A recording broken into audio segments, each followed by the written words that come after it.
మండలిలో మరోసారి భారత్ను బ్లేమ్ చేసే ప్రయత్నాలు.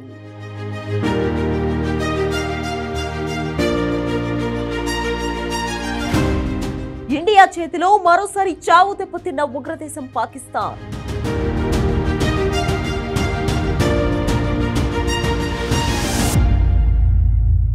ఆపరేషన్ సెర్చ్ లైట్ ప్రస్తావనతో భారత్ ఇచ్చిన మెసేజ్ ఏంటి?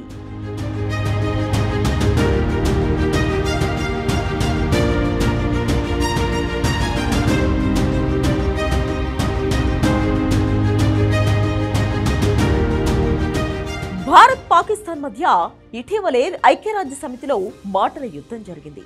భారత్తో యుద్ధంలో గెలుపు తమదే అని పాక్ ప్రధాని ప్రకటించుకోవడం, దానికి ఎయిర్ బేస్ల ధ్వంసాన్ని విజయంగా భావిస్తే ఎంజాయ్ చేయొచ్చని భారత ప్రతినిధి మాస్ కౌంటర్ ఇవ్వడం ఇప్పటికీ సోషల్ మీడియాలో వైరల్ అవుతూనే ఉంది. యుద్ధ భూమిలో అయినా అంతర్జాతీయ వేదికలపై అయినా భారత్ను ఓడించడం పాకిస్తాన్ తరం కాదని ఇప్పటికే చాలా సందర్భాల్లో తేలిపోయింది. అయినప్పటికీ పాక్ తీరు మారడం లేదు. భారత్పై ఏదో ఒక రకంగా విషం చిమ్మడమే తన లక్ష్యం అన్నట్లుగా ఆ దేశం వ్యవహరిస్తోంది. తాజాగా భద్రతా మండలిలో భారత్ను టార్గెట్ చేసింది. మహిళలు, శాంతి భద్రతలపై బహిరంగ చర్చ సందర్భంగా కశ్మీరీ మహిళలు దశాబ్దాలుగా లైంగిక హింసకు గురయ్యారని ఆరోపిస్తూ భారత్ను టార్గెట్ చేసింది. కానీ ఎప్పట్లానే భారత్ ముందు దాని పప్పులు ఉడకలేదు.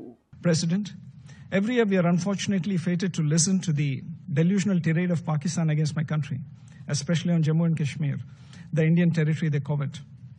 Our pioneering record on women, peace and security agenda is unblemished and unscathed. A country that bombs its own people, conducts systematic genocide, can only attempt to distract the world with misdirection and hyperbole. ఇది భద్రతా మండలిలో పాకిస్తాన్ ఆరోపణలకు Bharat mark counter.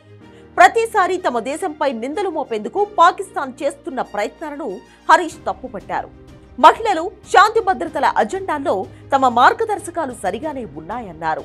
కానీ సొంత ప్రజలపై బాంబులు వేసి పాక్ మరణ హోమానికి పాల్పడుతుందన్నారు.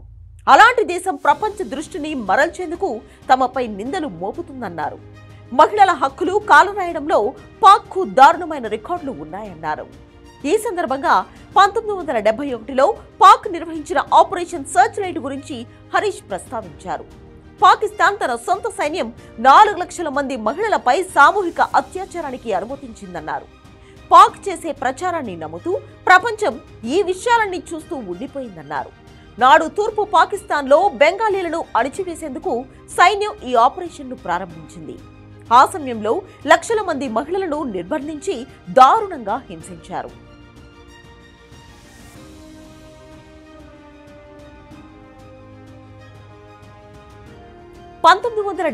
లో పాకిస్తాన్ సర్కార్ తూర్పు పాకిస్తాన్లో సైనిక చర్యలు కవర్ చేయడానికి 8 మంది పాత్రికేయులను పంపింది. వారిలో ఆంథనీ ఒకరు. సైన్యం అణిచివేత చర్యలు, హిందువుల ఊచకోత, సామాన్య పౌరులపై దాడులను ప్రత్యక్షంగా చూసి ఆయన చలించిపోయారు. వాటిని కవర్ చేయడానికి ఆయన నిరాకరించగా ఆయన కథనాన్ని అప్పటి పాక్ పత్రిక ప్రచురించలేదు. దీంతో లండన్ వెళ్లి అక్కడ ది సండే టైమ్స్ పత్రికలో జెనోసైడ్ అనే పేరుతో ఒక సంచలనాత్మక కథనాన్ని ప్రచురించారు. ఆయన కుటుంబం సురక్షితంగా పాకిస్తాన్ నుండి బయటపడిన తర్వాత ఈ కథనం వెలుగులోకి వచ్చింది. ఈ కథనం ప్రపంచ వ్యాప్తంగా పెను సంచలనాన్ని సృష్టించింది. అంతర్జాతీయంగా పాకిస్తాన్కు వ్యతిరేకంగా అభిప్రాయం ఏర్పడింది.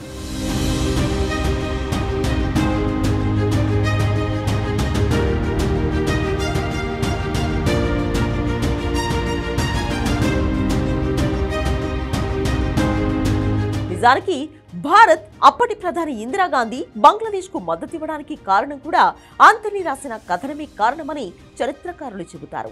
పాకిస్తాన్ నాటి దారుణాలను చూస్తూ ఊరుకోలేకే భారత్ రంగంలోకి దిగింది. పాకిస్తానీ సేనలను తరిమి కొట్టి బంగ్లాదేశ్కు స్వేచ్ఛ వాయువును అందించింది. ఇండియా కనుక సాయం చేయకపోయి ఉంటే బంగ్లాదేశ్ ఏర్పాటు జరిగేదే కాదు.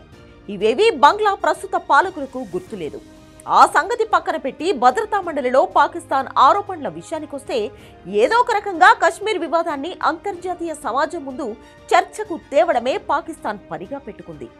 భారత ప్రతినిధి చెప్పినట్లు పాకిస్తాన్ ప్రతి అంశంలోనూ కశ్మీర్ పేరును లేవనెత్తుతుందే కానీ ఏ దేశమూ దాని వాదనలను పట్టించుకోవడం లేదు.